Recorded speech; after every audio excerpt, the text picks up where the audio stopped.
Waalaikumsalam warahmatullahi wabarakatuh. Terima kasih Pak Saiful. Bismillahirrahmanirrahim. Assalamualaikum warahmatullahi wabarakatuh. Waalaikumsalam warahmatullahi wabarakatuh. Alhamdulillah. Wassalatu wassalamu ala rasulillah wa ala alihi wa man wala wa la hawla wa la quwata illa billah. Asyhadu an la ilaha illallah wahdahu la syarikalah wa asyhadu anna Muhammadan abduhu wa rasuluhu la nabiyya ba'dah. Allahumma salli wa sallim ala nabina wa qudwatina rasulina sayyidina Muhammadin wa ala alihi wa sahbihi ajma'in. Amma ba'du. Bapak, Ibu-ibu, hadirin jamaah sekalian yang dimuliakan oleh Allah Subhanahu wa taala. Semoga Allah sehatkan kita semua. Semoga Allah lindungi kita dari wabah penyakit. Semoga Allah istiqomahkan kita dalam berislam. Amin. Hadirin jamaah sekalian yang dimuliakan oleh Allah Subhanahu wa taala. Pada kesempatan pagi hari ini kembali kita menelusuri sejarah perjuangan Islam. Mudah-mudahan memberikan semangat dan pembelajaran bagi diri kita pada kondisi kita saat sekarang ini. Tokoh itu adalah Sultan Alip Arslan, di mana suatu masa ketika Allah Subhanahu wa taala mentakdirkan peristiwa yang mengguncang dunia, kekuatan kebenaran mulai rapuh oleh sikap pembangkangan, pengkhianatan, dan pengingkaran. Ketika kondisi iman mulai diguncang oleh ujian dan cobaan, maka muncullah dari kejauhan sebuah kekuatan besar untuk melenyapkan iman yang benar ini dari bingkai kehidupan. Pada saat yang sedemikian rupa itu, harapan kita hanyalah kepada Allah. Harapan kita tidak bisa kita gantungkan kepada makhluk. Ketika kita menghadirkan harapan kita kepada Allah Subhanahu wa taala, maka Allah pun akan menghadirkan hambanya yang beriman, yang ikut menyelesaikan problem umat secara keseluruhan. Seorang pejuang yang akan dihadirkan, pejuang yang tak takut kematian, kesatria yang namanya akan senantiasa disebut dalam mimbar-mimbar kehidupan. Kesatria itu adalah pembuka gerbang Islam di dataran Anatolia yang sekarang ini adalah Turki. Panglima perang yang mengalahkan pasukan yang jumlahnya 10 kali lipat lebih banyak dari pasukannya. Kesatria yang merupakan pemenang dalam pertempuran Malagiz yang mempermalukan Bizantium ketika itu. Karena Bizantium mengerahkan berlipat-lipat, 10 kali lipat, bahkan lebih dari pasukannya untuk mengalahkan Sultan ini. Dan Sultan ini merupakan salah satu sultan dari keturunan Turki Saljuk yang paling bersinar. Dialah Sultan Alip Arslan yang berjasa besar terhadap kaum muslimin dan khususnya bangsa Turki. Kiprahnya menjadi tinta emas sejarah yang tak akan pernah luntur dari ingatan kaum muslimin. Akan terus dikenang sebagai bintang yang bersinar dan singa yang pemberani.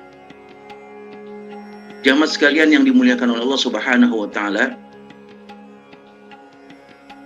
Sultan ini nama lengkapnya adalah Muhammad bin Daud Ja'fari Bek bin Mikhail bin Saljuk At-Turki. Lahir di Khawarizmiyah pada tanggal 20 Januari 1029 atau bertepatan dengan 1 Muharram 420 Hijriah. Beliau keturunan perintis kabilah Bani Saljuk yang memeluk Islam di abad keempat Hijriah.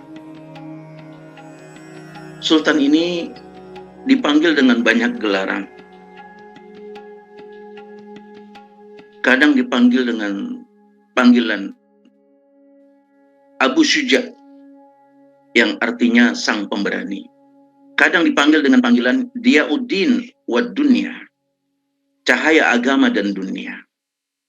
Kadang juga dipanggil dengan Adud Daulah, pengokoh imperium Bani Saljuk. Kadang juga dipanggil dengan sebutan Al-Sultan Alim, sultan yang memiliki ilmu yang sangat dalam. Kadang juga dipanggil dengan panggilan Al-Malikul Adil, seorang penguasa yang adil, karena perhatiannya terhadap hak-hak rakyat. Dan yang paling dikenal dalam catatan sejarah, beliau disebut dengan sebutan Alip Arselan, yang dalam bahasa Indonesianya Alip Arselan artinya adalah singa sang pemberani.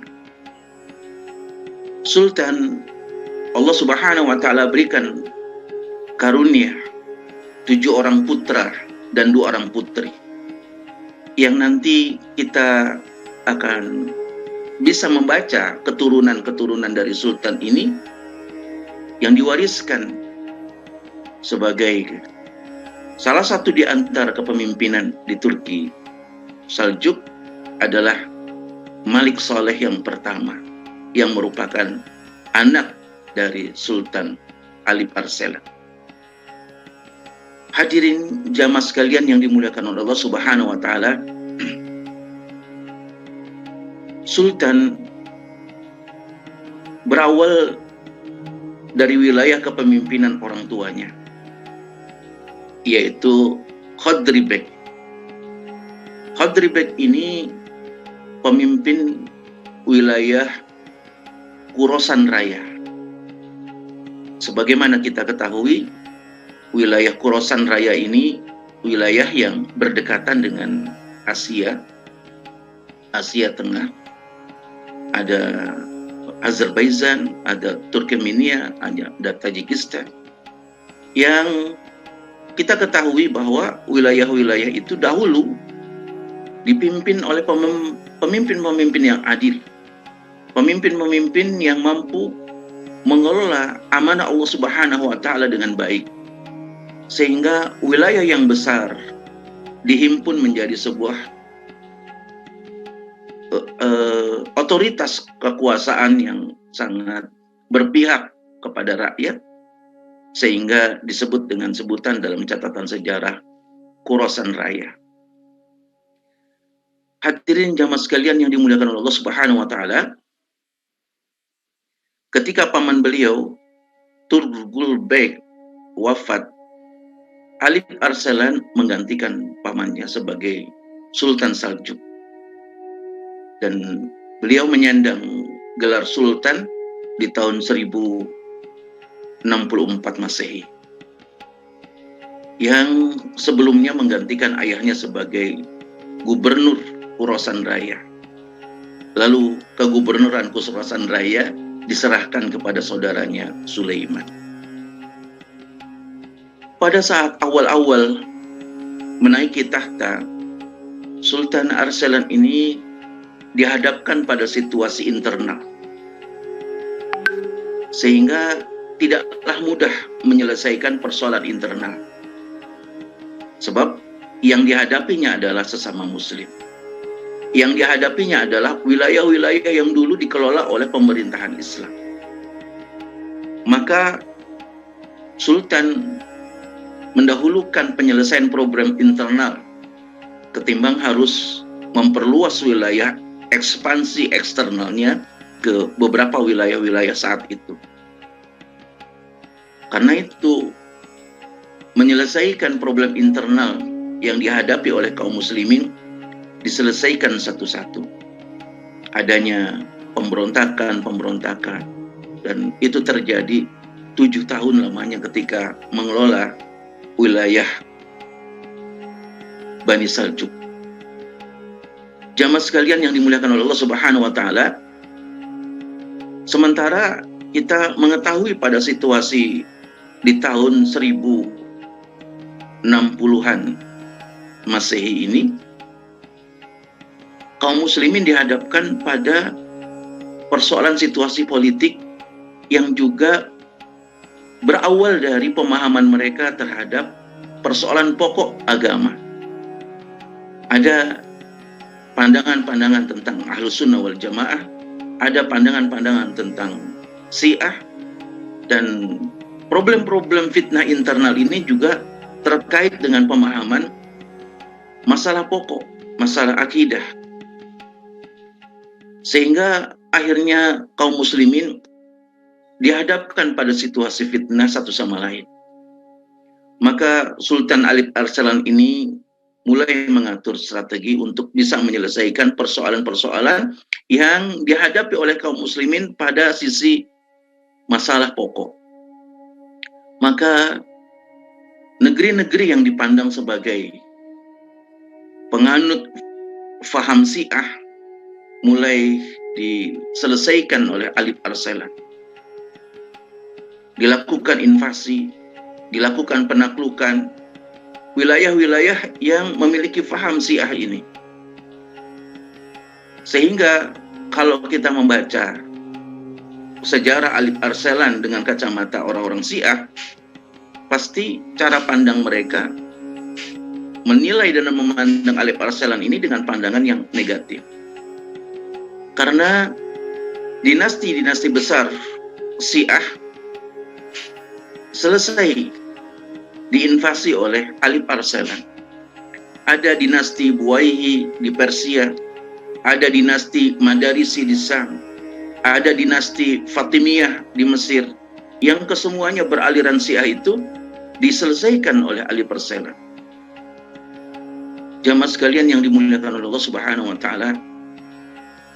Jadi pada saat-saat yang semacam itu, para pemimpin Islam menghadapi problem yang tidak kecil. Berhadapan dengan sesama muslim, berhadapan dengan mereka-mereka yang dahulu dikelola dalam wilayah pemerintah Islam, tetapi memiliki faham yang berbeda dalam urusan-urusan pokok, dalam urusan-urusan akidah, dalam urusan-urusan politik. Dan akhirnya mereka berhadapan satu sama lain. Alhamdulillah Allah Subhanahu wa taala memberikan kekuatan sehingga bisa diselesaikan dalam waktu yang relatif cukup lama, 7 tahun. Jamaah sekalian yang dimuliakan oleh Allah Subhanahu wa taala, ketika telah terselesaikan persoalan internal ini, Alip Arsalan mulai melihat wilayah-wilayah di sekitarnya. Ada Armenia yang dikelola oleh Bizantium, ada Turkmenia, ada Tajik, dan beberapa wilayah-wilayah yang dikelola oleh pemerintahan yang berdekatan dengan Romawiya. Jamaah sekalian yang dimuliakan Allah Subhanahu wa taala, maka kemudian Sultan Alip Arsalan menguasai satu persatu, yang didahulukan dengan menaklukkan wilayah Armenia. Sultan Alip Arsalan sebagai pemimpin Sultanan Saljuk menjadi pemimpin yang disegani, bahkan juga ditakuti karena ketegasan sikapnya. Di samping itu mulai membangun kekuatan militer, sehingga tidak ada kerajaan yang pada waktu itu bisa menandingi kekuatan militer Sultan Alip Arsalan di Kesultanan Bani Saljuk ini. Dan memang kekuatan utama dinasti Bani Saljuk terletak pada kekuatan militer. Dia memiliki kecakapan dalam militer. Sebagaimana kita saksikan ilustrasi film-film yang dibuat oleh pemerintah Turki tentang Sultan Alip Arsalan ini, kekuatan militer yang dahulu dikuasainya sungguh sangat dikjaya. Sehingga berhasil menyelesaikan problem-problem yang dihadapi oleh pemerintahan pada waktu itu, baik terkait dengan problem internal maupun problem eksternal. Sultan juga dibantu oleh Perdana Menteri yang sangat handal yang bernama Nizamul Muluk, seorang negarawan yang sangat terkenal dalam sejarah Islam, Perdana Menteri yang sangat berjasa dalam urusan administrasi kenegaraan. Maka tatanan pemerintahan yang diselesaikan oleh Sultan Alip Arsalan ini bisa dipandang sebagai tata kelola pemerintahan modern.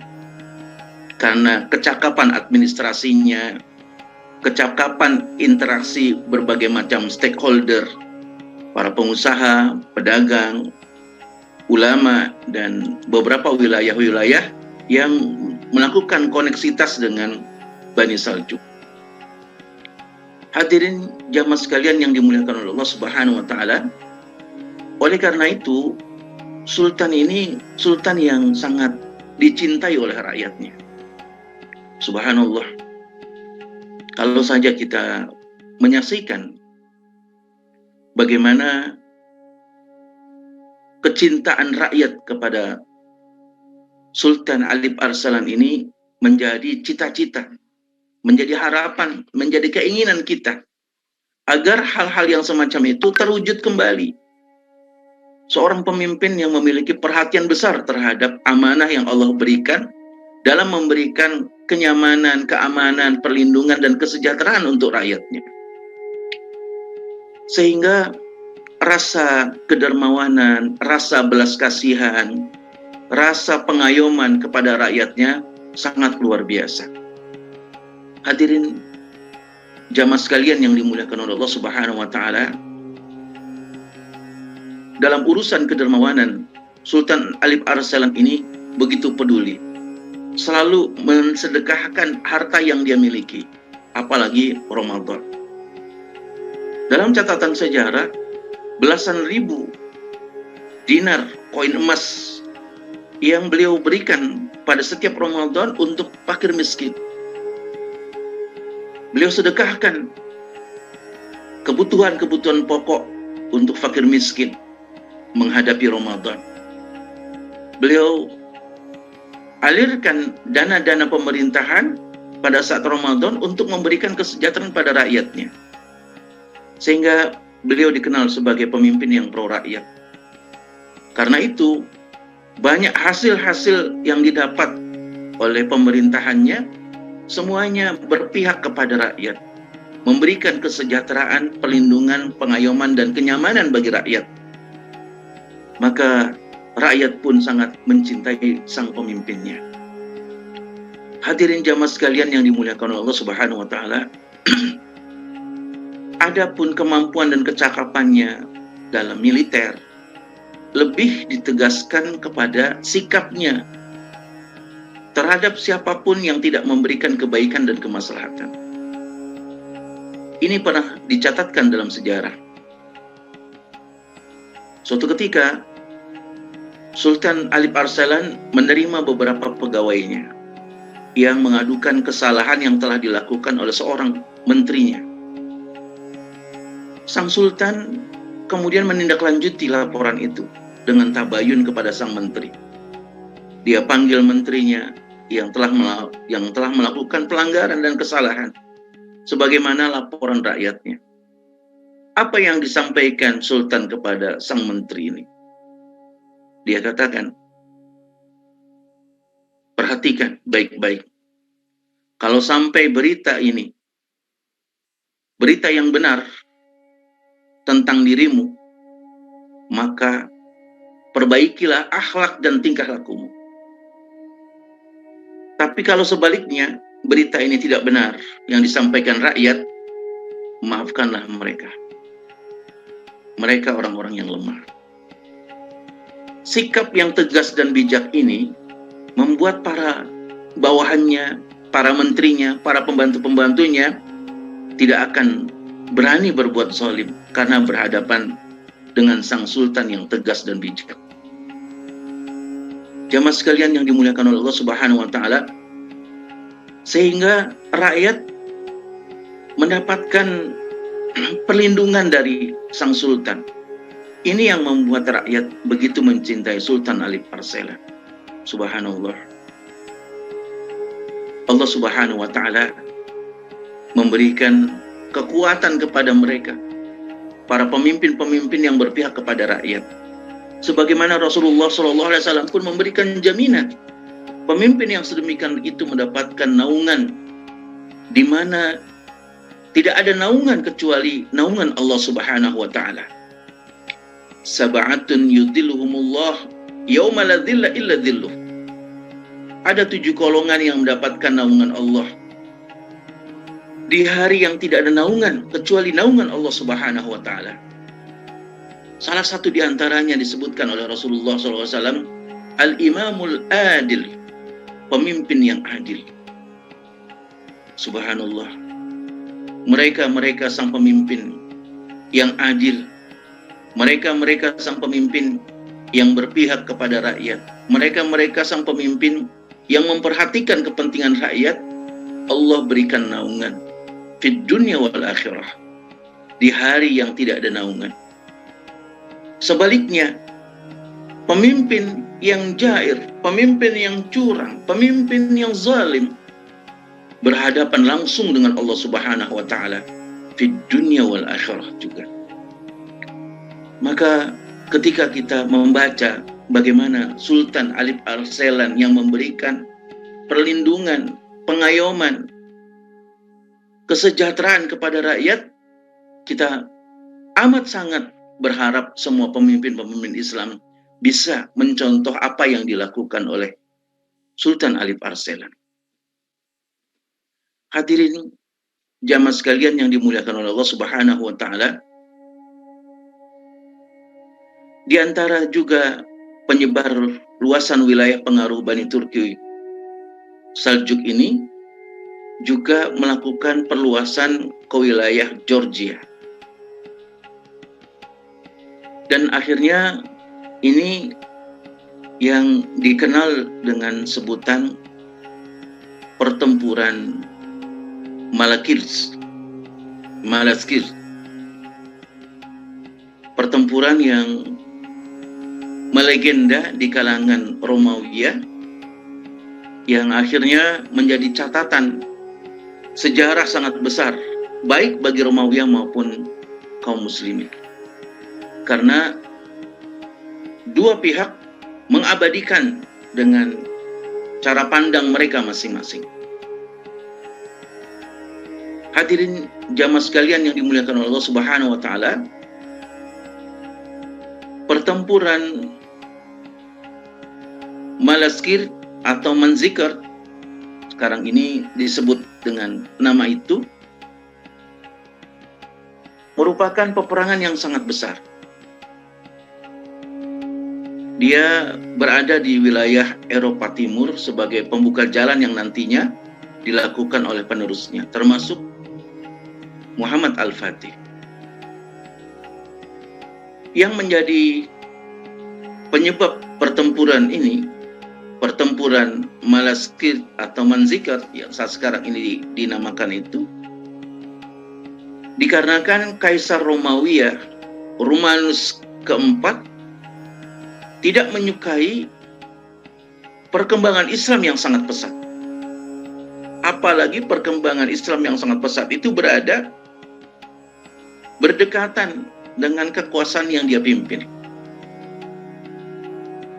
Sehingga Kaisar Romawi Romanus IV ini ingin menghentikan lajunya Islam. Dia siapkan pasukan dalam jumlah yang besar menghambat perluasan Islam. Hadirin jamaah sekalian yang dimuliakan Allah Subhanahu wa taala, kalau kita membaca surat Al-Baqarah, di sana kita temukan Allah Subhanahu wa taala mengingatkan pada diri kita apa yang dilakukan oleh mereka yang tidak menyukai Islam. Wala yazaluna yuqatilunakum hatta yaruddukum an dinikum. Bahwasanya mereka akan memerangi kaum muslimin sampai kaum muslimin itu murtad dari agamanya. Ayat ini masih tercantum di dalam surat Al-Baqarah dan tidak ada yang bisa menghapusnya, karena dia merupakan ayat-ayat Allah yang dilindungi, ayat-ayat Allah Subhanahu wa taala yang terpelihara.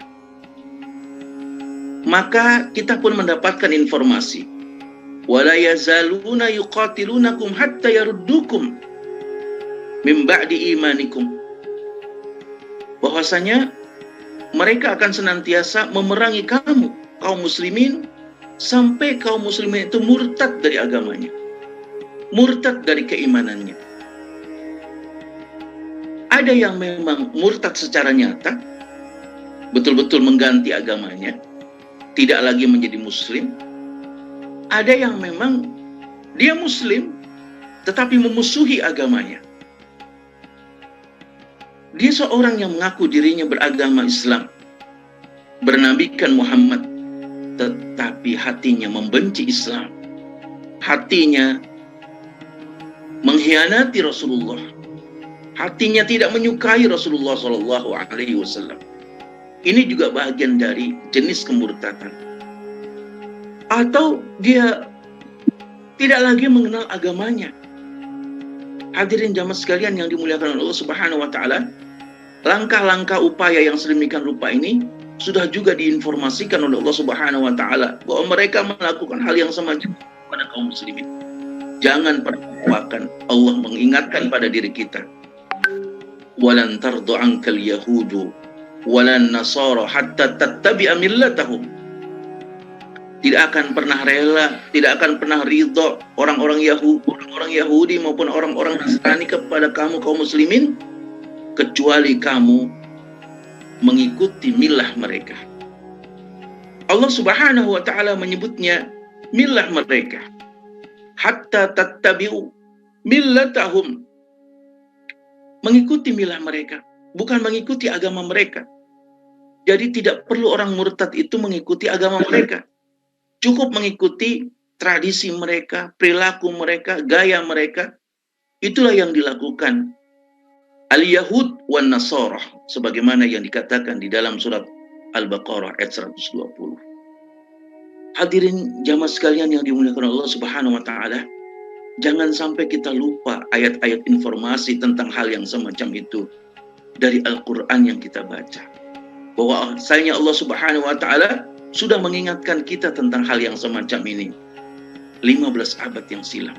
Sebagaimana ketika ayat itu diturunkan kepada Rasulullah SAW. Sehingga ketika Kaisar Romanus IV melihat perkembangan Islam yang pesat berdekatan dengan wilayah kekuasaannya, dia tidak suka.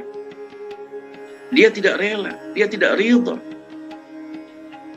Bukan hanya sekadar ketidaksukaan dalam sikap yang biasa, tapi ketidaksukaan yang dimiliki oleh hatinya adalah menyiapkan pasukan besar untuk menyerang kaum muslimin. Subhanallah. Maka Kaisar Romanus IV ini menyiapkan, dalam riwayat disebutkan 100.000 orang prajurit yang terlatih. Dalam riwayat yang lain 300.000 orang prajurit yang terlatih. Antara kisaran ratusan ribu orang yang disiapkan dalam prajurit terlatih untuk menyerang kaum muslimin. Sehingga prajurit Romawi yang disertakan oleh Kaisar Romanus IV ini orang-orang Eropa secara keseluruhan. Rusia, Basna, Kar, Georgia, dan lain-lainnya dikelola dalam satu seruan menyerang wilayah kaum muslimin. Jamaah sekalian yang dimuliakan Allah Subhanahu wa taala, akan tetapi pasukan Sultan Alip Arslan tidak sebanyak itu. Ketika Sultan mendengar bahwa Kaisar Romawi menyiapkan ratusan ribu prajurit yang terlatih, sementara pasukan kaum muslimin ada di berbagai macam tempat yang jauh untuk dikonsolidasikan, maka yang dekat-dekat saja diminta untuk bergabung menghadapi situasi yang berat dengan perlengkapan, persediaan, dan kemampuan yang tidak memadai. Sehingga pasukan yang dihimpun oleh Sultan Alip Arslan hanya berjumlah berkisar antara 15.000 orang saja. Dan itu didapatkan dari perjalanan-perjalanan. bukan dalam konsolidasi yang utuh, satu komando, tidak. Berjalan dari wilayah Khorasan terus sampai ke wilayah-wilayah Asia Timur, Eropa, dihimpun, berkumpullah sekitar 15 ribuan. Pada saat itulah tidak ada harapan lain kecuali berharap kepada Allah Subhanahu wa Ta'ala. Hadirin jamaah sekalian yang dimuliakan oleh Allah Subhanahu wa Ta'ala, Sultan pun menyampaikan kepada prajuritnya pada waktu itu, saya ini berjuang hanya mengharap pahala dari Allah dengan penuh kesabaran. Seandainya kita menang menghadapi Romawiya, sesungguhnya itu merupakan nikmat yang Allah berikan. Seandainya saya syahid, maka putraku nanti yang akan menggantikan dan menyelesaikan tanggung jawab ini, yaitu Sultan Malik Shah. Oleh karena itu kemudian rakyatnya bisa memahami situasi yang dihadapi oleh Sultan bukanlah situasi yang ringan. Akhirnya sampailah ke Malaskir, Manzikert. Hadirin jamaah sekalian yang dimuliakan oleh Allah Subhanahu wa Ta'ala, bertemulah dua pasukan ini. Pasukan ini bertempur sangat luar biasa. Barisan pertama jumlahnya sama dengan barisan yang dihimpun oleh kaum muslimin. Barisan pertamanya belasan ribu. Sehingga Sultan berpikir dengan pikiran kearifan, bagaimana mungkin berhadapan dengan pasukan dalam jumlah yang sangat besar. Peralatannya, kesiapannya, infrastrukturnya. Karena menghadapi situasi yang semacam ini, Sultan akhirnya menawarkan perdamaian kepada Kaisar Romanus. Akan tetapi Kaisar Romanus menolak mentah-mentah tawaran itu. Hadirin jamaah sekalian yang dimuliakan Allah Subhanahu wa Ta'ala, inilah yang membuat bimbang Sultan Ali Barsad. Ya Allah, banyak pasukan yang harus dihadapi, banyaknya situasi-situasi yang pelik, yang kalau maju bukan menjadi ringan. Hadirin jamaah sekalian yang dimuliakan oleh Allah Subhanahu wa Ta'ala, dalam kondisi kebimbangan ini Sultan mendapatkan nasihat dari gurunya, Syekh Abu Nasr Muhammad bin Abdul Malik Al-Bukhari Al-Hanafi. Beliau mazhab Hanafi. Syekh Abu Nasr Muhammad bin Abdul Malik, guru yang memberikan pencerahan spiritual, maknawiyah, fikriyah, amaliyah kepada Sultan. Memang sangat kita akui bahwa pemimpin-pemimpin Islam di masa lalu, mereka memiliki pegangan fatwa dari orang-orang soleh, dari ulama-ulama yang muktabar, dari mereka-mereka yang bisa mempertanggungjawabkan apa yang akan difatwakan kepada para pemimpin-pemimpin Islam. Dan para pemimpin Islam menjadikan fatwa para ulama itu sebagai pegangan, bukan aksesoris. Sehingga kadang nasihatnya mungkin tidak seperti yang diinginkan, tetapi itulah nasihat yang disampaikan oleh para ulama-ulama kepada para pemimpinnya. Sehingga mereka memiliki izzah, mereka memiliki kehormatan diri untuk memberikan fatwa yang benar kepada para pemimpin saat itu. Salah satu di antaranya adalah Syekh Abu Nasr Muhammad bin Abdul Malik Al-Bukhari Al-Hanafi. Dalam kebimbangan yang sedemikian rupa ini, Syekh Abu Nasr Muhammad bin Abdul Malik menyampaikan kepada Sultan, "Ya Sultan, engkau ini berperang karena agama Allah, bukan berperang karena faktor nafsu, bukan berperang karena ingin memperoleh kekuasaan, bukan. Tapi engkau sesungguhnya berperang ini karena membela agama Allah. Maka engkau harus mengetahui bahwa Allah telah berjanji akan menolong agamanya dan akan memenangkan agamanya atas semua agama-agama yang diperjuangkan oleh hambanya." Nasihat ini sangat dalam sekali. Kalau engkau memperjuangkan agama Allah, engkau harus yakin dengan apa yang Allah janjikan untuk kemenangan agamanya dan mengalahkan agama-agama yang lain. Maka saya berdoa, saya bermohon agar Allah memberikan kemenangan dalam pertempuran ini untuk kaum muslimin melalui pasukanmu, melalui kepemimpinanmu. Ini harapan yang kedua. Harapan yang pertama, berharap Allah memenangkan agamanya. Harapan yang kedua, berharap kemenangan agama Allah itu melalui pasukannya dan kepemimpinan Sultan Alip Arslan. Maka kata Syekh Abu Nasr Muhammad bin Abdul Malik, dia memberikan nasihatnya, seranglah mereka di hari Jumat setelah tergelincirnya matahari, ketika para khatib sedang berada di atas mimbar.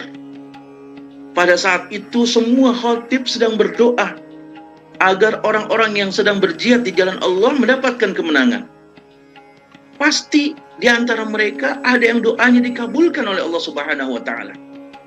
Dan inilah keyakinan kita. Setiap kita berdoa kepada Allah secara bersama-sama, harus kita yakini bahwa di antara mereka yang ikut berdoa bersama-sama ini, ada yang langsung didengar oleh Allah Subhanahu wa taala. Maka kalimat itulah yang disampaikan Syekh Abu Nasr Muhammad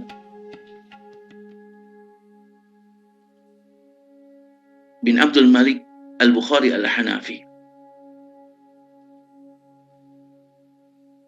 Maka dia katakan,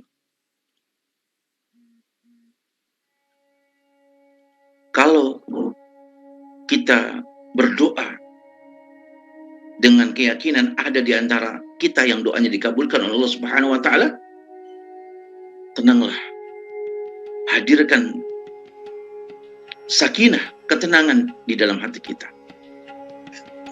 Hal ini memang yang dicontohkan oleh Rasulullah Shallallahu alaihi wasallam, yaitu kebiasaan berdoa dan berharap kemenangan dan bimbingan dari Allah Subhanahu wa taala, apalagi ini dilakukan pada hari Jumat. Saat itu kemudian Sultan menjadi imam sholat Jumat. Kaum muslimin menjadi makmum. Sultan berdoa kepada Allah Subhanahu wa taala dengan isak tangis. Para mujahidin, para prajuritnya pun berdoa dengan isak tangis. Mereka mengaminkan apa yang disampaikan doa oleh Sultan. Kemudian Sultan pun mengatakan, pada hari ini, siapa yang mau meninggalkan tempat ini, silakan. Tidak ada lagi Sultan yang menyuruh dan melarang, silakan. Kita hanya akan berhadapan pada situasi hidup mulia atau mati syahid. Situasinya sangat berat sekali. Maka Sultan meminta kepada para prajuritnya, kalau memang ikut dalam barisan ini, tekadkan hati berhadapan dengan tanggung jawab pada Allah Subhanahu wa taala, memikul beban perjuangan ini. Sultan saat itu memakai pakaian serba putih. Kalau dia syahid, pakaian putih yang dia kenakan sebagai kain kafannya.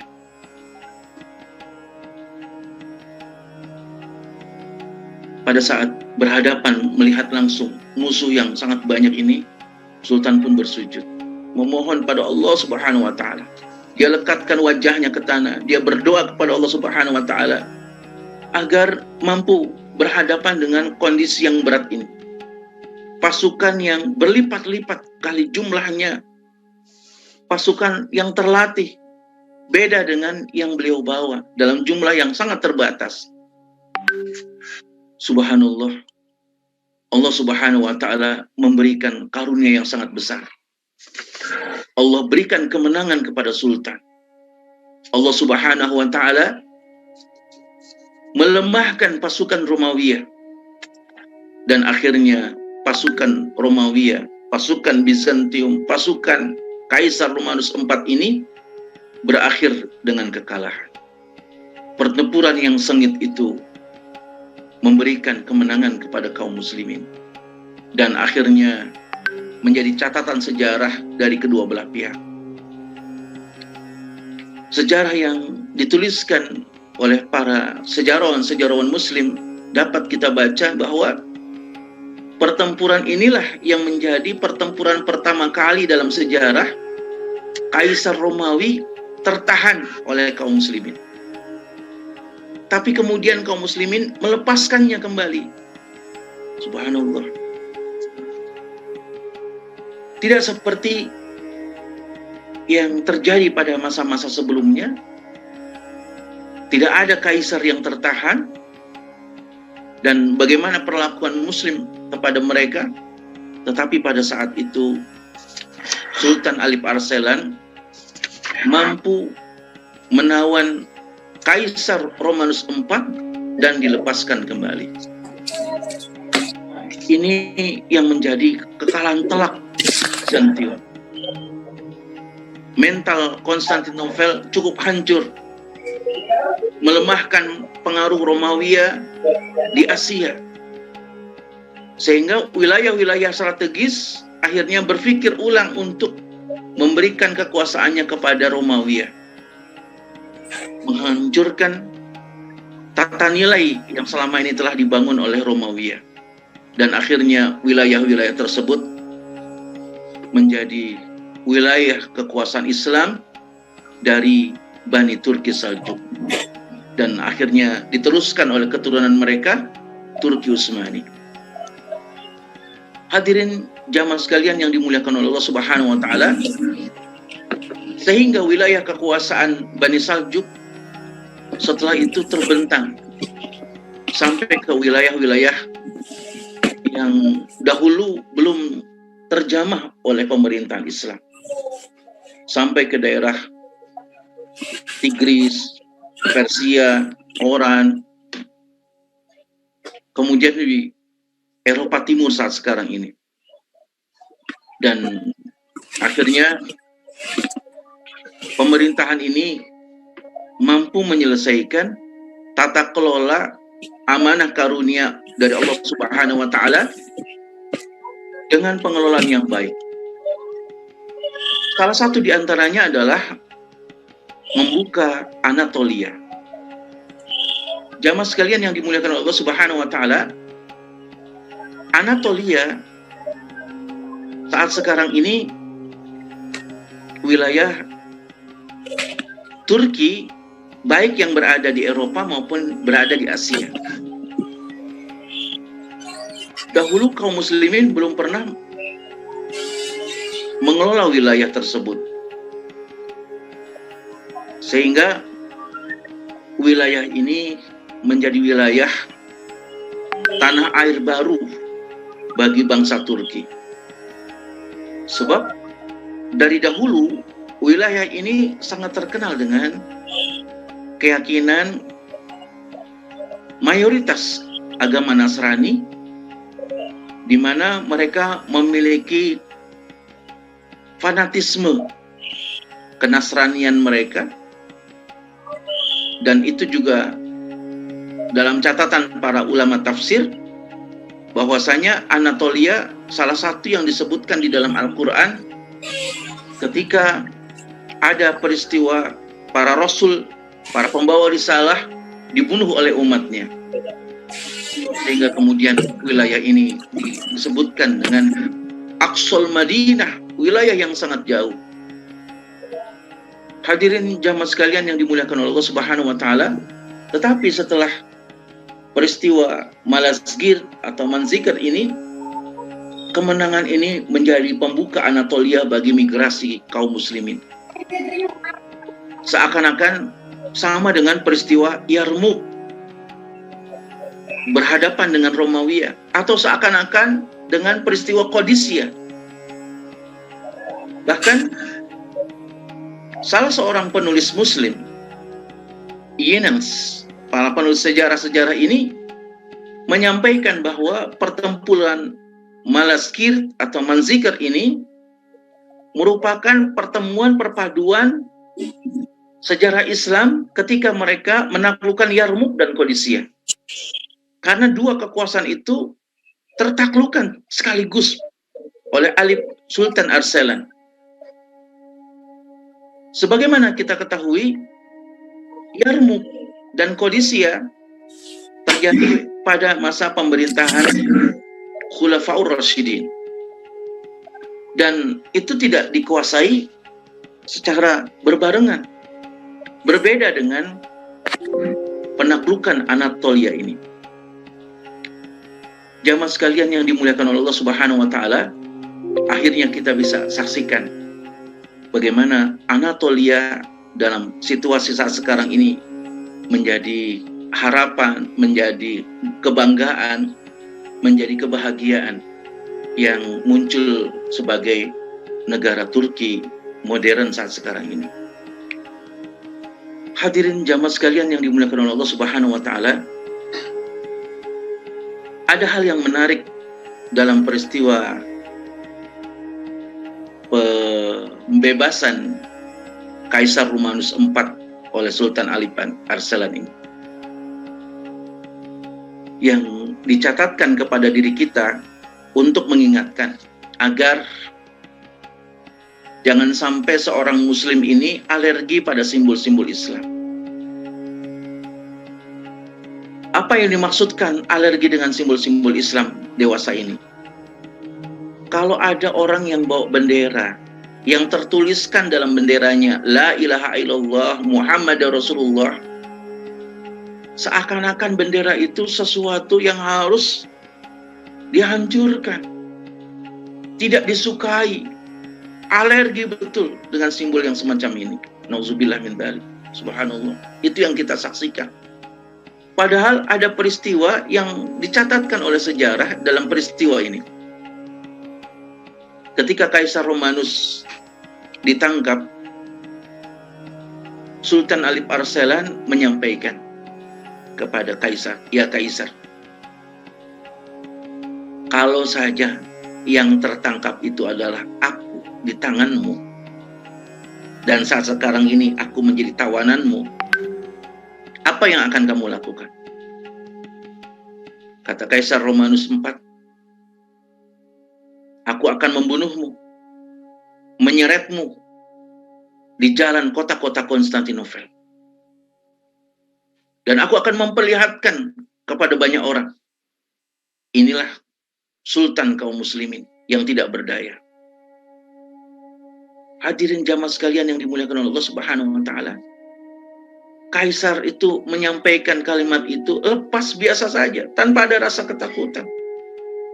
Karena memang Sultan pun menghadapinya bukan dengan kebengisan terhadap lawan perangnya, sehingga dia sampaikan apa yang ada dalam hatinya. "Apa yang akan kau lakukan kalau engkau menangkapku dan aku sebagai tawananmu, ya Kaisar? Aku akan membunuhmu. Aku akan menyeret mayatmu di jalan-jalan kota Konstantinopel. Dan aku akan perlihatkan kepada orang, inilah Sultan kaum muslimin." Maka Sultan pun memberikan jawaban, "Ya Kaisar, hukumanku kepadamu lebih baik, lebih berat. Aku akan memaafkanmu dan aku akan membebaskanmu. Silakan pergi dengan aman. Hadirin jamaah sekalian yang dimuliakan oleh Allah Subhanahu wa taala. Pulanglah Kaisar. Pulanglah Kaisar.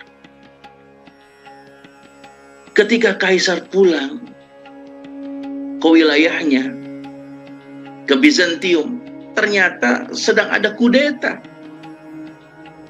Dan Kaisar Romanus menjadi kaisar yang dicari-cari dalam kudeta itu untuk diselesaikan oleh mereka. Subhanallah. Keluar dari tawanan kaum muslimin, dibebaskan, sampai di daerahnya ternyata dia sedang dikudeta dan sedang diburu. Maka kemudian Kaisar pun mendapatkan kondisi yang tidak dalam keadaan aman ini, meminta perlindungan kepada kaum muslimin, meminta perlindungan kepada Sultan Alip Arslan. Akhirnya Sultan Alip Arslan memberikan perlindungan, lalu dikawal pulang ke kampung halamannya, bahkan diberikan bekalan uang 1,5 juta dinar, dan dikawal dalam keadaan lengkap untuk bisa sampai pulang ke rumahnya dengan aman, tidak pulang ke kekaisarannya. Itulah yang dicatatkan oleh Ibnu Katsir dalam Bidayah wa Nihayah. Kaisar dikawal sampai pulang oleh tentara kaum muslimin yang membawa panji, bendera yang bertuliskan La ilaha illallah Muhammadur Rasulullah, menandakan bahwa Kaisar ini dikawal oleh pasukan prajurit kaum muslimin sampai pulang dalam keadaan aman. Subhanallah. Hadirin jamaah sekalian yang dimuliakan oleh Allah Subhanahu wa taala. Dan ternyata dengan simbol yang sedemikian rupa ini, perjalanan pulang Kaisar Romanus ke kampung halamannya dalam keadaan aman, dalam keadaan tidak ketakutan, karena dengan pengawalan yang baik, dengan memberikan perlindungan yang baik. Subhanallah. Hadirin jamaah sekalian yang dimuliakan Allah Subhanahu wa taala, itulah simbol yang dirasakan oleh Kaisar Romanus IV, memberikan kenyamanan dan ketenangan.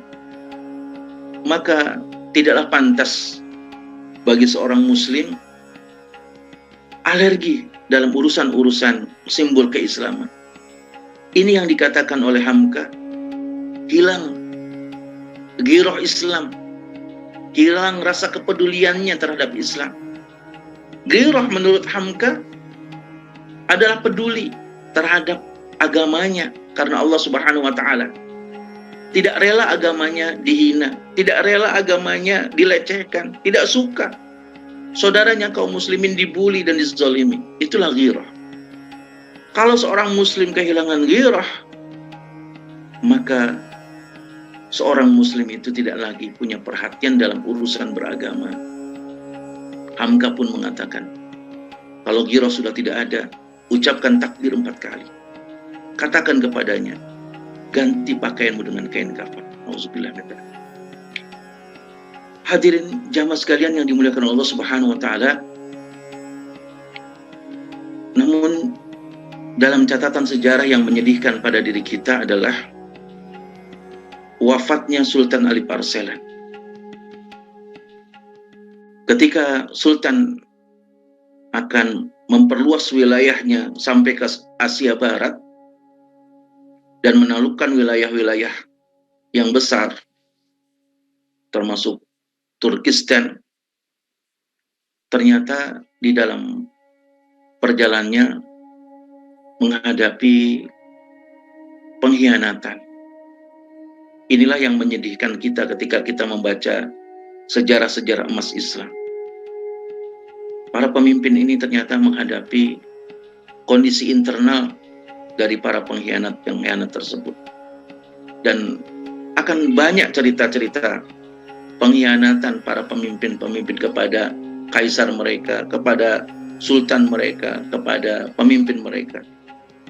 Salah satu di antaranya Gubernur Khawarizmi, Yusuf Al-Harazmi, dia berkhianat kepada Sultan Ali Parselan. Sultan Ali Parselan ditikam dadanya, yang dengan kondisi penikaman belati ke dada Sultan Ali Parselan ini membuat tersungkur Sultan Ali Parselan. Sakit hingga beberapa hari. Beberapa hari kemudian dia pun meninggal dunia. Tepatnya tanggal 25 November tahun 1072 Masehi, di usia Sultan ke-72. Jamaah sekalian yang dimuliakan Allah Subhanahu wa taala, sehingga akhirnya Sultan pun dibawa ke Khorasan, dimakamkan di makam ayahnya Khadri Bek, dan dituliskan di batu nisannya, wahai orang-orang yang melihat kemegahan langit yang tinggi karena usaha Alip Arselan, lihatlah sekarang Alip Arselan berada di bawah tanah hitam, di bawah ini. Kemudian dalam kondisi-kondisi ketika sakit ini juga dicatatkan sejarah, subhanallah, menjadi wasiat dan ingatan pada diri kita. Sultan menyampaikan kepada keluarganya, ada rasa kesombongan yang melekat di hati ketika itu, karena setiap hari siang dan malam dikawal oleh para pengawal-pengawal yang gagah, tapi ternyata lupa ada hal-hal yang harus ikut disertakan, bahwa kematian itu akan datang dalam kondisi yang mungkin kita tidak perhitungkan. Dan ini menjadi pelajaran berharga, sebagaimana dikatakan Sultan kepada anak-anaknya. Maka kemudian janganlah sombong, janganlah terperdaya, janganlah membuat jumawa, padahal kehidupan kita ada masa-masanya. Inilah yang diingatkan oleh Sultan kepada keturunannya.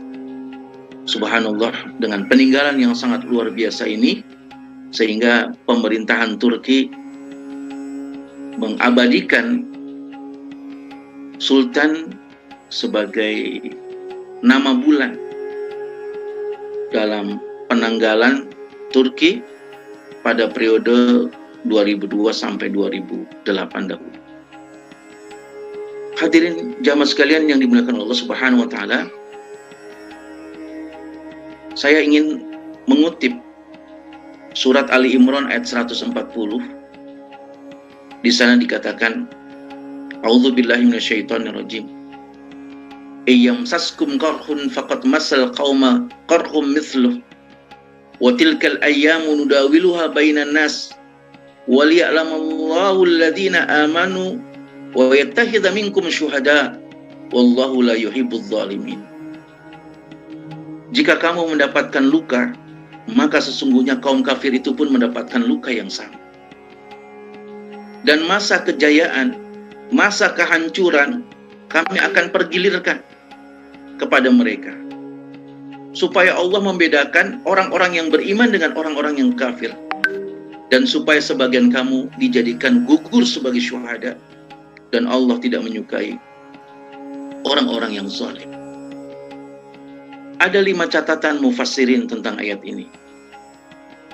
Catatan yang pertama, bahwa ketika umat Islam berperang dengan kaum kafir, pasti akan jatuh korban dalam pertempuran itu dari kedua belah pihak. Dan ini merupakan sunatullah dalam pertempuran apapun. Sehingga kalau umat kaum muslimin ini mendapatkan luka, sesungguhnya mereka juga mendapatkan luka. Kalau kaum muslimin menjadi korban, sesungguhnya mereka juga menjadi korban hal yang sama seperti yang dialami oleh kaum muslimin. Jadi jangan sampai keluhan kita membuncah semakin besar, semakin melemahkan semangat kita dengan merasa lukanya hanya kita saja mengalami. Tidak. kita lelah, kita capek, mereka juga lelah dan capek. Kita mungkin tidak berdaya, mereka juga tidak berdaya.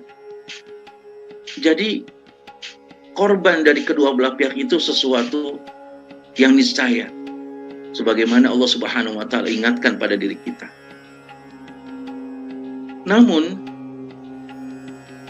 ketika yang membela agama Allah Subhanahu wa Ta'ala mendapatkan luka, ini merupakan kemuliaan. Nanti dia akan berbangga hati di hadapan Allah Subhanahu wa Ta'ala di akhirat karena luka yang pernah dia dapatkan dalam memperjuangkan agama Allah. Beda dengan kaum kafir. Luka mereka menjadi kehinaan. Nauzubillah. Yang kedua, kemenangan dan kekalahan itu akan dipergilirkan. Kadang kaum muslimin mendapatkan kemenangan, kadang kaum kafir yang mendapatkan kemenangan.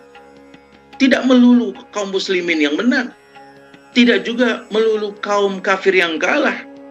Begitu juga sebaliknya, tidak juga kaum kafir yang terus menang, tidak juga kaum muslimin yang terus kalah. Tidak, Allah pergilirkan. Tapi kekalahan bagi kaum muslimin ini tidak selamanya buruk. Bisa jadi kekalahan kaum muslimin itu untuk membersihkan kaum muslimin dan memperlihatkan wujud kaum muslimin yang buruk, wujud munafikin yang ada di dalam pasukan kaum muslimin, yang mungkin selama ini bersembunyi mereka. Ada kaum munafikin, kalau kaum muslimin mendapatkan kemenangan, mereka mengklaim mereka lah yang paling berjasa, mereka lah yang punya investasi, mereka lah orang-orang yang telah menjadikan sebab kemenangan. Mirip dengan pahlawan kesiangan terhadap kaum muslimin. Tapi kalau kaum muslimin kalah, mereka akan loncat, mereka akan membelot, mereka akan pindah kubu kepada kaum kafir musuh Allah dengan secara terang-terangan. Dan akhirnya mulut mereka yang menjadi corong untuk menghina dan melecehkan kekalahan kaum muslimin. Itulah yang disebutkan oleh mufassirin tentang ayat ini. Sehingga akhirnya kaum muslimin pun mengetahui sosok-sosok munafikin. Bagaimana mereka yang menghina Islam dan kaum muslimin ketika kaum muslimin mendapatkan kekalahan. Yang ketiga, pandangan mufassirin tentang ayat ini juga memberikan ingatan pada diri kita bahwa Allah Subhanahu wa Ta'ala akan memberikan ujian kekalahan agar kaum muslimin semakin beriman, agar kaum muslimin semakin berkualitas, sehingga bisa mendapatkan tempaan yang keras. Dan akhirnya mereka, orang-orang yang imannya kokoh kuat, lulus dalam ujian keimanan karena kekalahan kaum muslimin. Mereka lah orang-orang yang siap menghadapi resiko perjuangan. Jamaah sekalian yang dimuliakan oleh Allah Subhanahu wa Ta'ala, hanya sedikit kaum muslimin yang siap menghadapi resiko perjuangan. Itu yang dikatakan oleh mufassirin. Yang keempat, dari ayat ini dikatakan oleh mereka, ketika jatuh korban dari kaum muslimin, itu sesungguhnya adalah wujud kasih sayang Allah. Mengapa? Karena mereka yang mendapatkan kekalahan itu sejatinya adalah para syuhada. Mereka menghadap Allah Subhanahu wa Ta'ala dengan panggilan keistimewaan. Mereka syahid, syuhada. Mereka adalah orang-orang yang mendapatkan keistimewaan dari Allah Subhanahu wa Ta'ala. Dan Allah Subhanahu wa Ta'ala menjadikan mereka orang-orang yang bersinar di surganya, tanpa hisab mendapatkan surganya. Dan para mufassirin juga memberikan catatan yang kelima, bahwa orang-orang kafir yang mendapatkan kemenangan sesungguhnya hanyalah fata morgana. Kesenangan fata morgana buat mereka.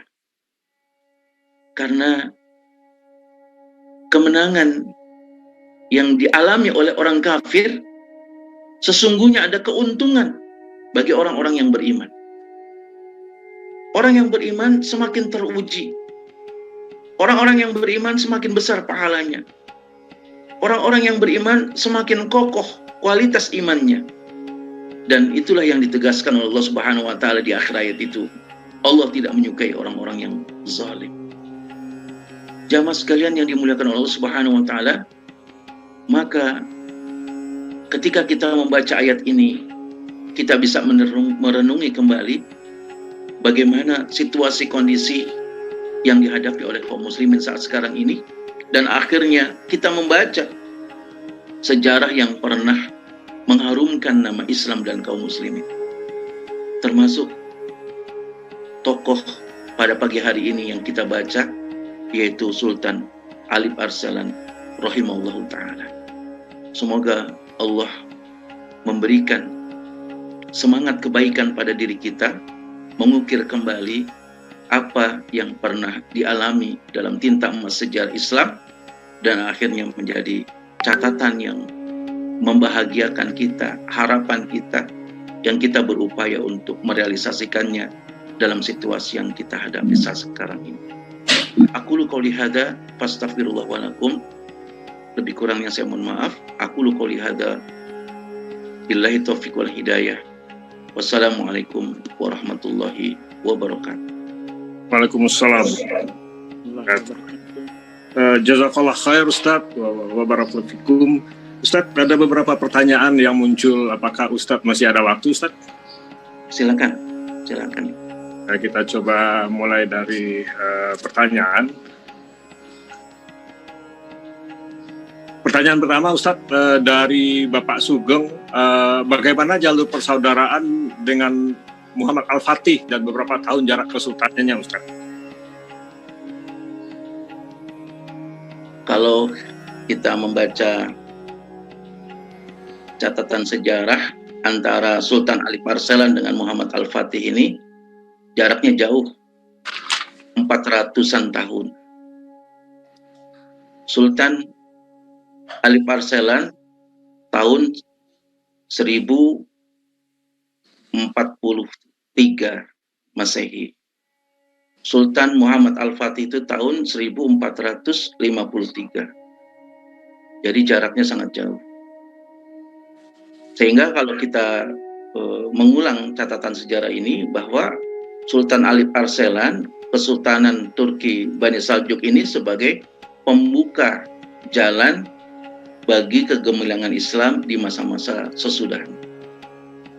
Memang ada beberapa catatan naik dan surutnya kaum muslimin di wilayah itu karena faktor pengkhianatan para pemimpin-pemimpinnya. Dan ini menjadi catatan penting yang terus disampaikan kepada diri kita. Jangan sampai jalan-jalan menuju kejayaan itu akhirnya terhambat oleh pengkhianatan-pengkhianatan. Saya beberapa hari ini membaca bagaimana para pengkhianat-pengkhianat yang dicatatkan dalam sejarah sangat menyedihkan memang. Baik menyedihkan perjuangan Islam maupun menyedihkan bagi kehidupan mereka sendiri, para pengkhianat itu.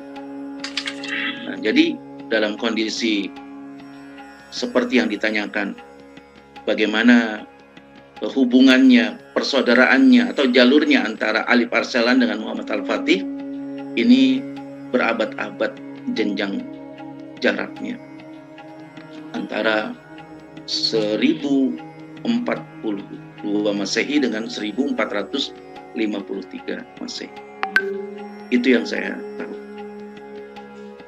Baik, Ustaz. Ini ada yang ini masukan aja, Ustaz. Ini sebenarnya materi Ustaz hari ini sangat-sangat membuat girah kita bangkit. Tapi ini ada masukan dari Pak Hairu Fadri, ya Pak Ustaz. Mohon maaf, saya usul sebaiknya materi kajian disampaikan juga dalam bentuk slide atau PowerPoint, mungkin akan girohnya juga mungkin akan lebih besar gitu. Ustadz, ini masukkan aja salah satu jamaah. Kemudian saya sebenarnya sudah saya kirimkan filenya ke betul. Pak Solah dan ke Pak Hendra semalam. Betul. Ya, kebetulan materi juga udah kita share ke jamaah sebenarnya Ustadz. Mungkin masukkan jamaah ini kalau misalnya sambil Ustadz jelasin itu slide-nya juga muncul di ini, mungkin girohnya akan menjadi lebih besar. Iya.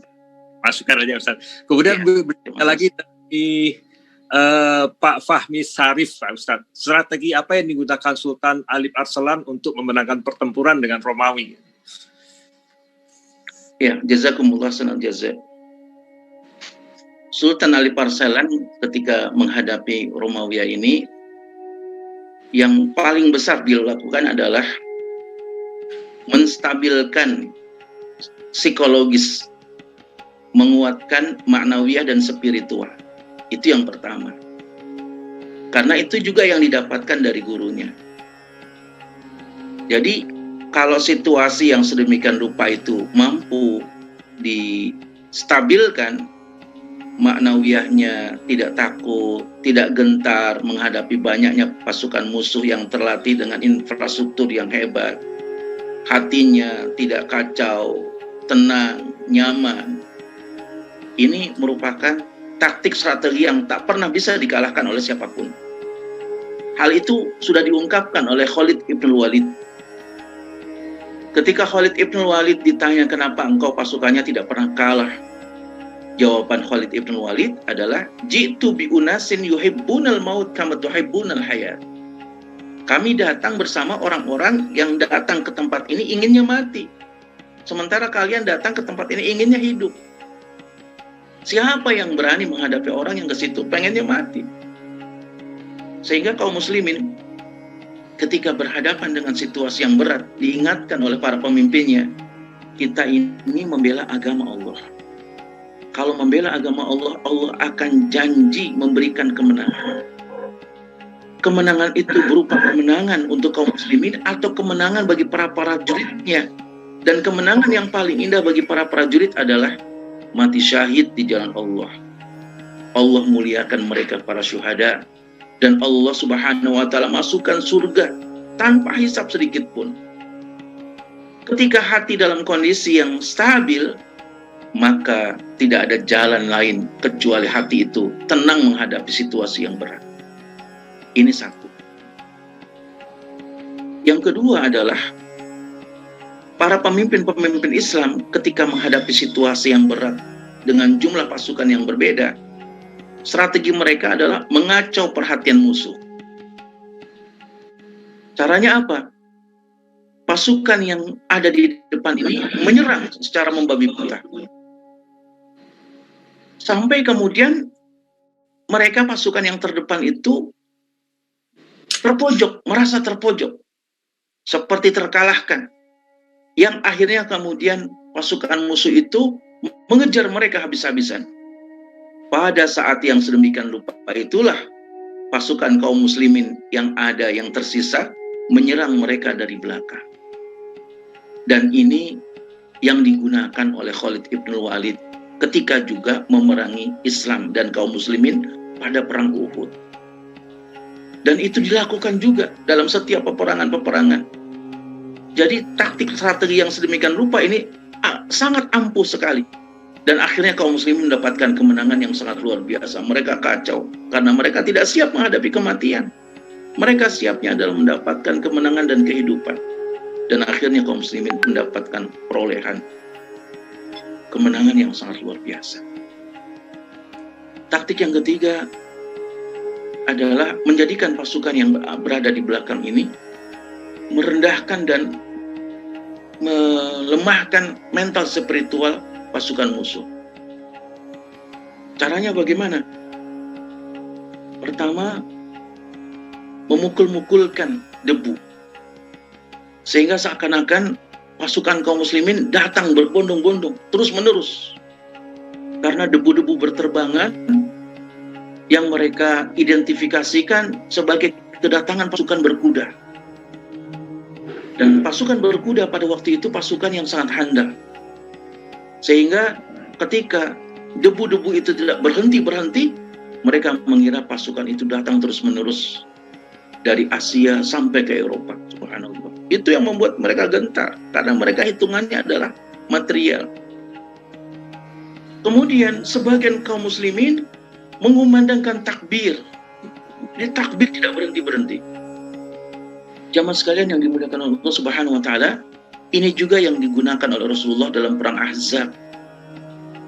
Ketika kaum muslimin dalam kondisi terkepung dengan jumlah yang sedikit, Abu Bakar memerintahkan kepada kaum muslimin untuk mengumandangkan azan tidak berhenti sampai subuh. Sehingga akhirnya mereka menganggap semangat kaum muslimin tidak pernah surut. Semangat kaum muslimin terus membara. Subhanallah, jamaah sekalian yang dimuliakan Allah Subhanahu wa taala, mungkin kita juga sering mendengar mereka para pembakar semangat dengan mengatakan kalimat-kalimat yang memunculkan semangat. Contohnya misalnya, walaupun sudah sore hari, mereka para coaching itu akan mengatakan selamat pagi. Ini sudah sore. Ya, kalau sore nanti terpengaruh semangatnya menurun, tapi kalau disebutkan pagi, kembali lagi semangatnya bersinar. Itu yang dilakukan oleh kaum muslimin. Sehingga mereka tidak berhenti-berhenti mengumandangkan takbir. Allahu Akbar, Allahu Akbar, Allahu Akbar. La ilaha illallah, wallahu akbar. Allahu Akbar, walillahil hamd.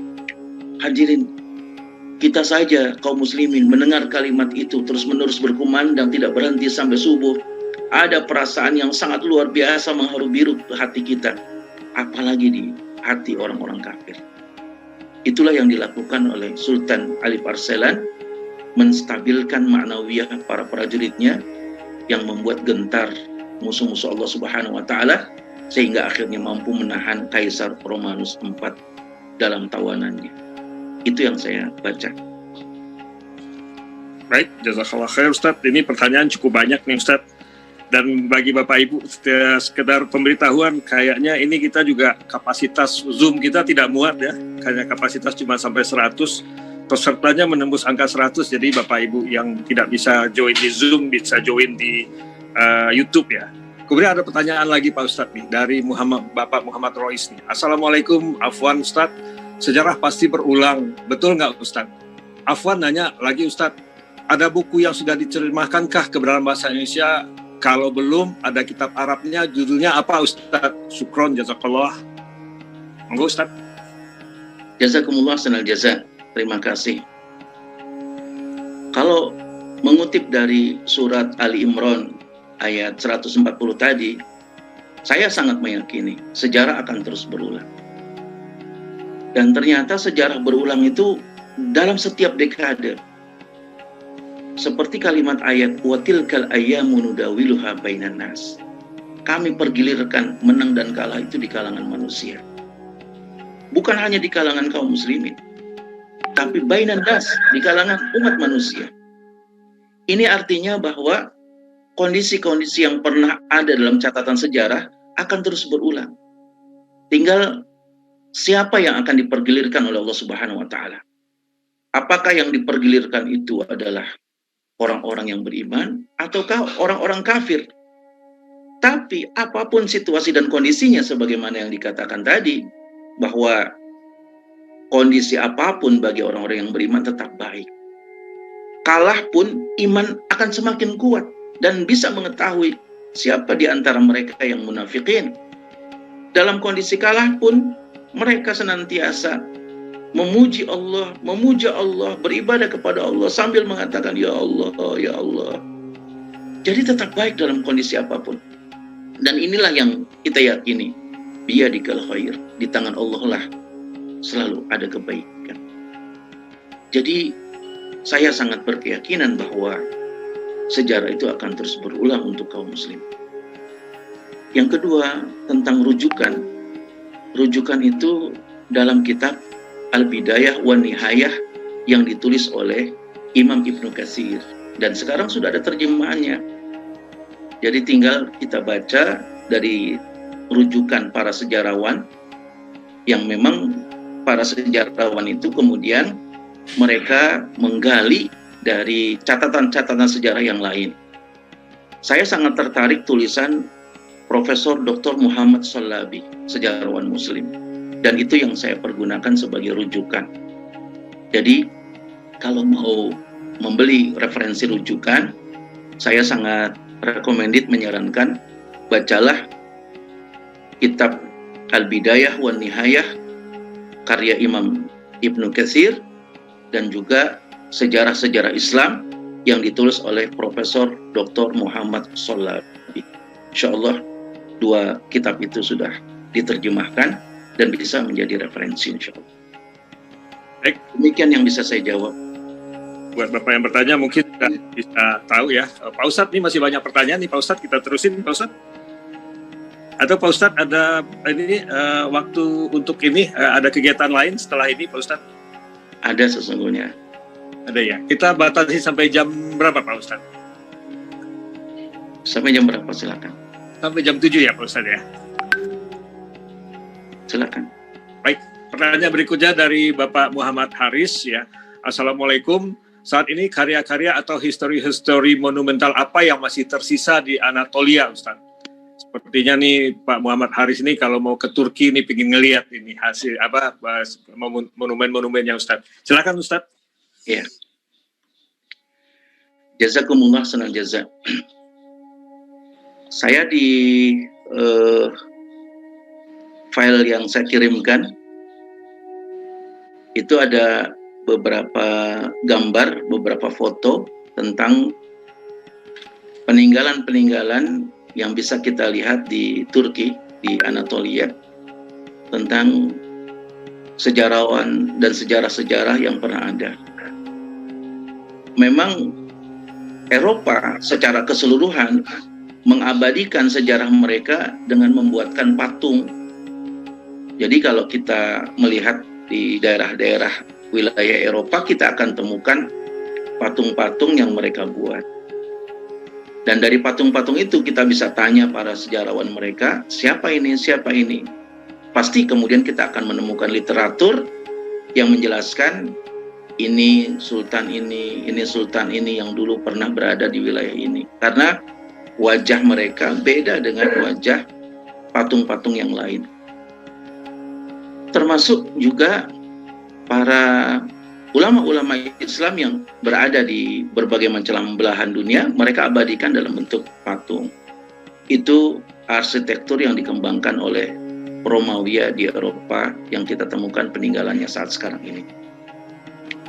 Nah, kalau kita mau menyaksikan jalannya peristiwa sejarah yang ada di wilayah Eropa, ada museum sejarah di Austria, di Wina.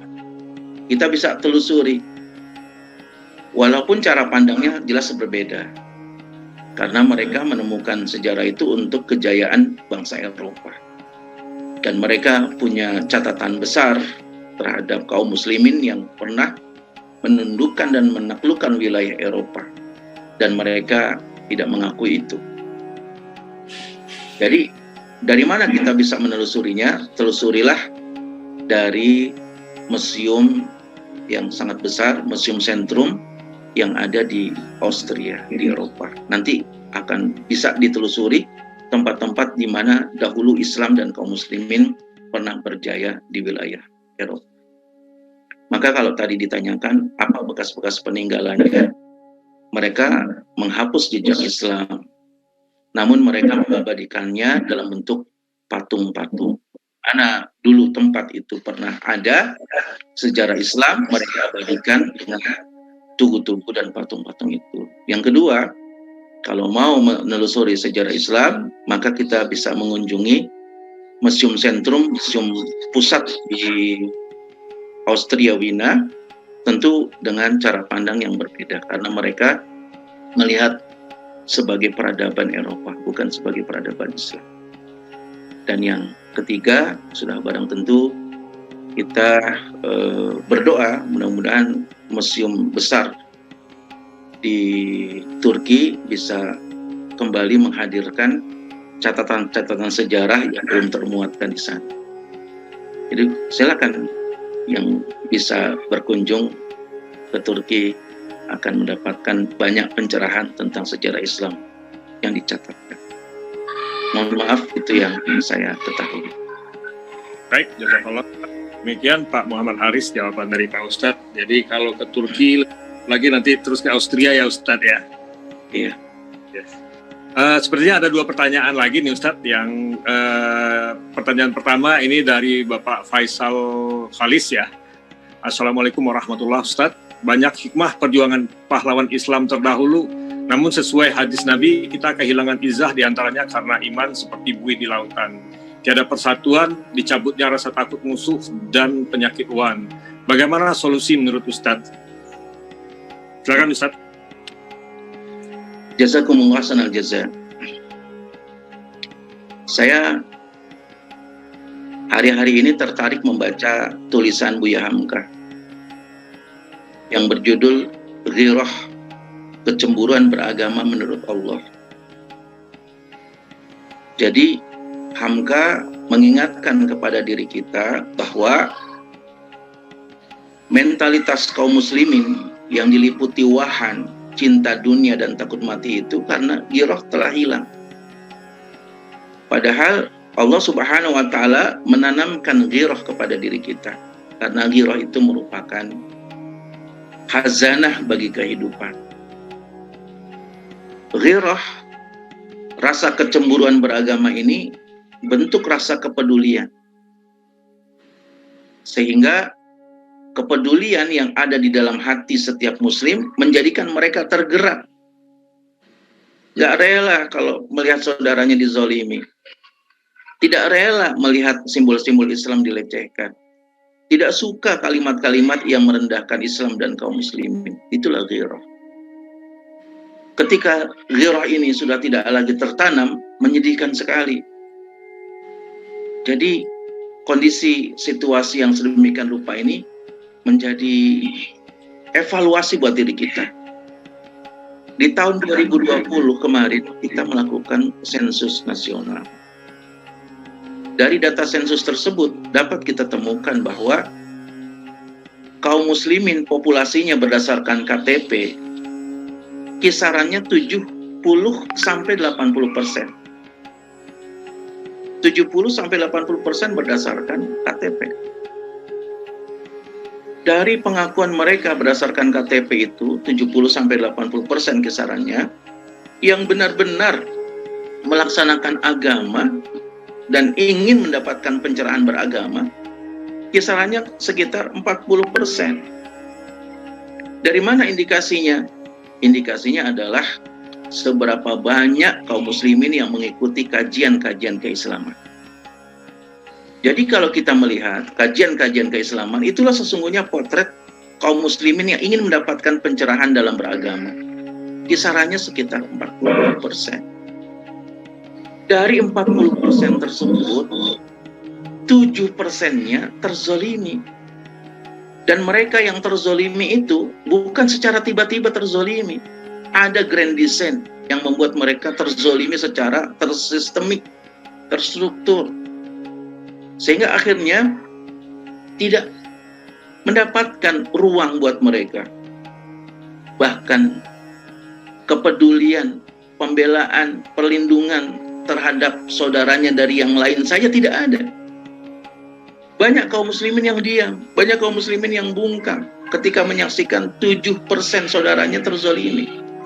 Jangankan membela, kadang malah menyampaikan sumpah serapah dengan tuduhan-tuduhan yang sangat tidak elok terdengar di telinga. Mereka lontarkan, padahal mereka sedang terzolimi. Jamaah sekalian yang dimuliakan Allah Subhanahu wa taala, Hamka menukilkan fabel, kisah binatang. Kisah tentang 10 ekor kerbau yang dimangsa oleh seekor harimau.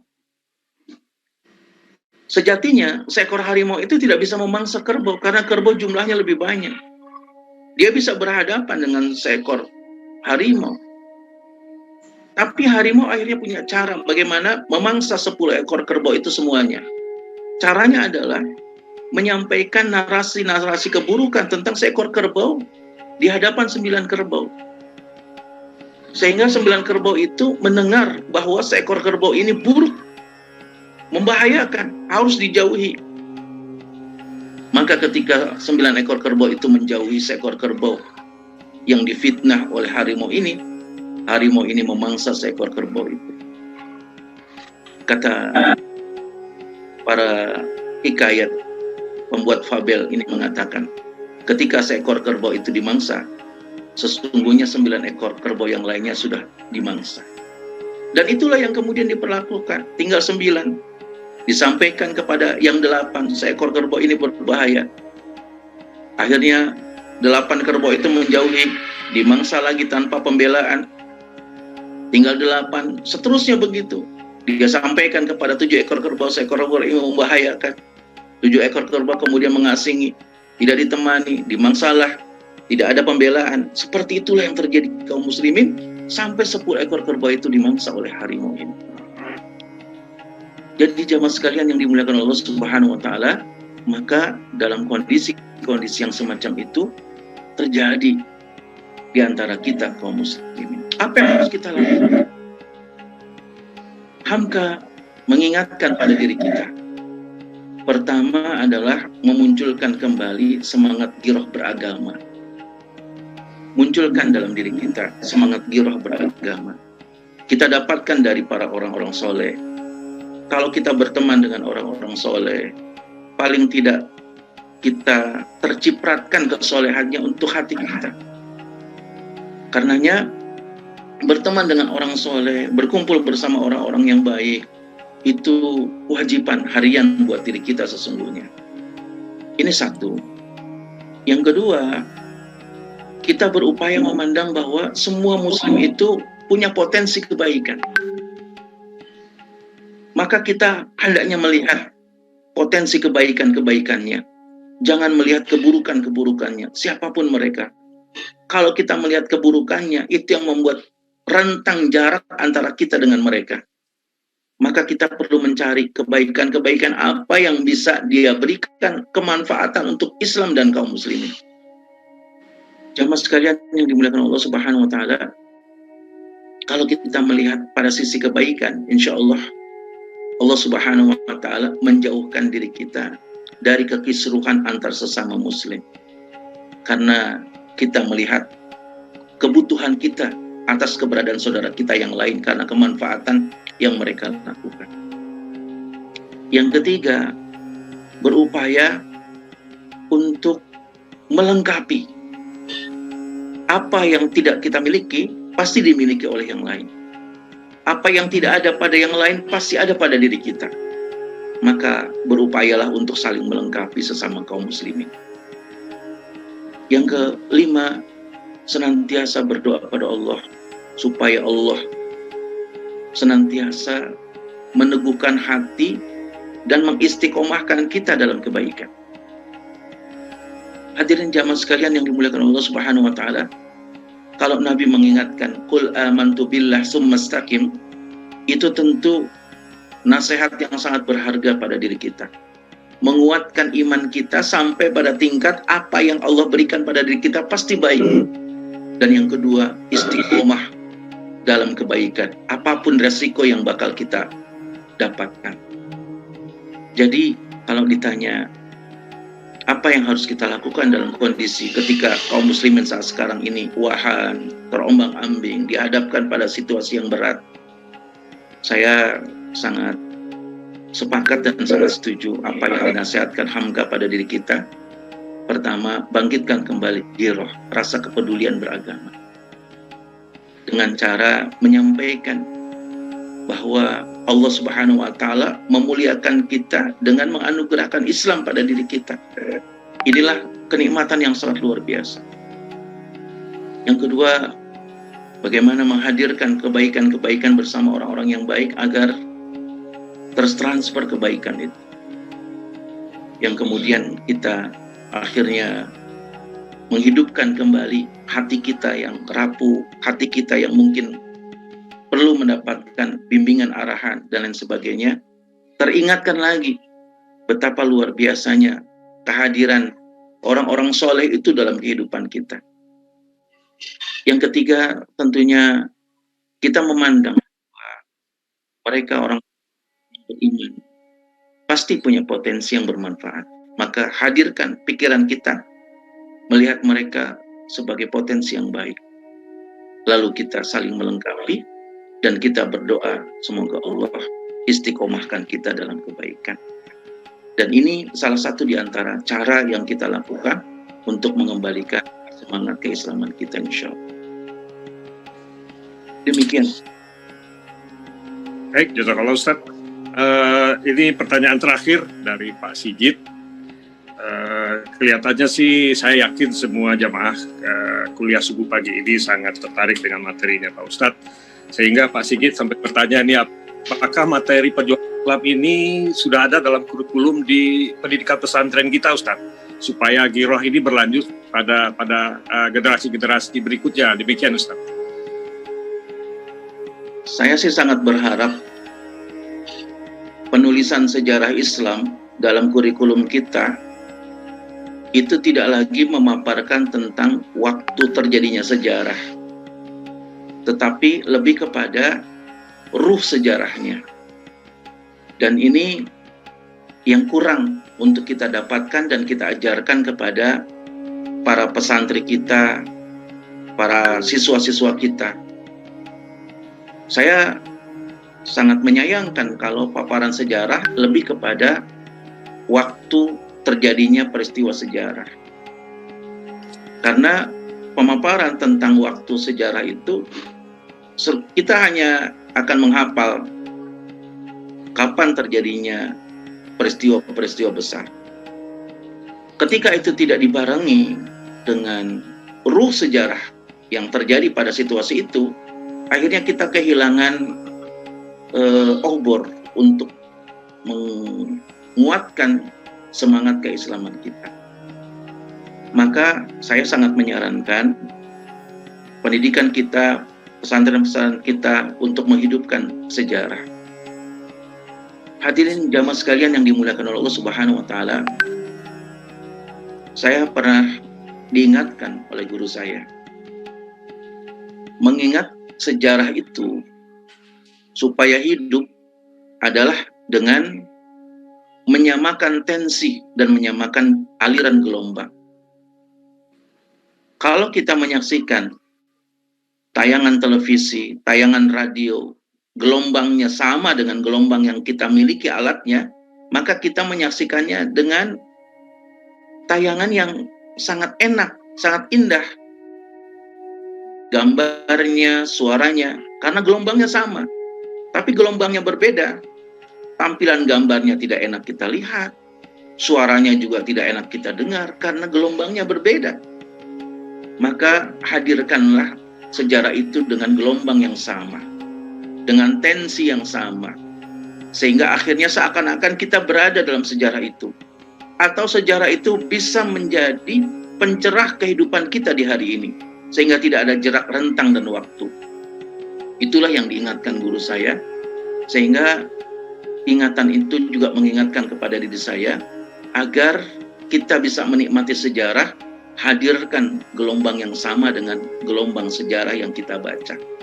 Kalau mereka sebagai para prajurit, pahlawan-pahlawan, pejuang-pejuang, hadirkan jiwa prajurit dan pejuang mereka di hati kita. Kalau mereka adalah para pendakwah yang menyebarkan Islam sampai ke pelosok-pelosok yang jauh, hadirkan jiwa pendakwah mereka di hati kita. Kalau mereka sebagai ilmuwan-ilmuwan yang mencerahkan dunia, hadirkan juga gelombang ilmuwan itu di hati kita. Sehingga akhirnya kita bisa menyelami apa yang diselami oleh mereka dalam kehidupannya dan menjadi pencerah kita memahami dan menikmati sejarah yang kita baca. Dan itu pula yang saya dapatkan ketika saya membaca tulisan Profesor Dr. Muhammad Shalabi, yang saya sangat menikmati tulisan beliau, sehingga catatan sejarahnya memberikan kehidupan dan memberikan pencerahan bahwa dulu kaum muslimin pernah dijaya yang Allah berikan karunia kesuksesan yang sangat luar biasa. Mungkin itu catatan yang bisa kita ingat-ingat kembali ketika kita membaca catatan sejarah. Baik, jazakallah Ustaz. Buat bapak-bapak mungkin yang punya akses bisa ke pesantren-pesantren ya. Sepertinya Ustadz atau kita semua juga belum bisa memastikan apakah materi perjuangan Islam ini ada dalam kurikulum di pesantren. Karena kalau tidak ada di pesantren sepertinya ada yang hilang girohnya nanti ini Ustadz. Jadi tanggung jawab kita bersama, mungkin nanti kita sama-sama kalau punya akses bisa ke sekolah-sekolah, atau mungkin sebagian dari kita ada yang sebagai tim pengajar mungkin bisa memberikan materi-materi ini kepada generasi-generasi ke depannya. Terima kasih banyak, jazakallah khair wa barakallahu fikum Ustadz. Mohon maaf dengan segala keterbatasan saya coba menyimpulkan sedikit Ustadz. Yang pertama adalah dalam tujuan dalam memimpin dalam Islam adalah berjuang menegakkan agama Allah dengan cara berdoa dan berikhtiar, dan hasilnya kita serahkan kepada Allah Subhanahu wa Ta'ala. Yang kedua, dalam memimpin pun kita harus mencari orang yang cakap dalam membantu kita. Jadi seorang pemimpin kalau punya visi misi yang sudah berjuang menegakkan agama Allah, kemudian dibantu oleh para pemimpin-pemimpin yang cakap, pembantu yang tepat, kemudian juga beliau juga punya penasihat yang berilmu dan orang-orang soleh, insya Allah kepemimpinannya akan sukses gemilang. Kemudian yang berikutnya lagi juga kekuatan militer yang kuat ini juga menjadi wujud kemandirian seorang pemimpin. Jadi kalau kita militer kita kuat, biasanya kita tidak bisa lebih mandiri lah. Dan yang terakhir menurut saya ini yang sangat-sangat menyemangati saya adalah apa yang tadi Ustadz sampaikan dari Buya Hamka. Apabila giroh Islam di dada kita sudah hilang, maka gantilah bajuku dengan kain kafan. Demikian Ustadz. Bapak Ibu sekalian, terima kasih banyak atas kehadiran kesediaannya untuk mengikuti kajian subuh pada pagi hari ini. Alhamdulillah sampai penutup tadi saya lihat peserta yang bertahan masih sampai hampir 80. Dari rasa-rasanya sih mungkin lebih dari 100 harusnya, coba karena kapasitas kita hanya sampai 100. Sekali lagi jazakallah khair Ustadz wa barakallahu fikum. Kita tutup kajian kita dengan doa kafaratul majelis. Subhanakallahumma wa bihamdika. Wabillahi taufiq wa hidayah. Wassalamualaikum warahmatullahi wabarakatuh.